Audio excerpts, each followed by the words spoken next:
नमस्कार अमरावती महानगरपालिकेच्या महापौर पदाचे आरक्षण 22 जानेवारीला जाहीर झाले असून यंदा महापौर पद सर्वसाधारण प्रवर्गासाठी राखीव असणार आहे। 22 जानेवारी रोजी राज्यातील 29 महानगरपालिकांच्या महापौर पदांची आरक्षण सोडत जाहीर होणार असून अमरावतीच्या 17व्या महापौरपदी कोण विराजमान होणार याकडे सर्वांचे लक्ष लागले आहे।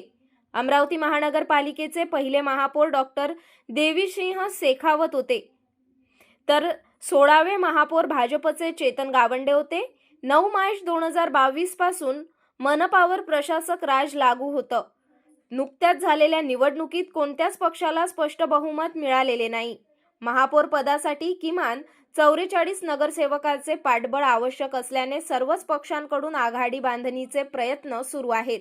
भाजपचे महापौर होणार असल्याचा दावा रवी राणांनी केल्यामुळे युवा स्वाभिमान पक्षाची साथ भाजपला मिळणार असल्याचे स्पष्ट झाले आहे।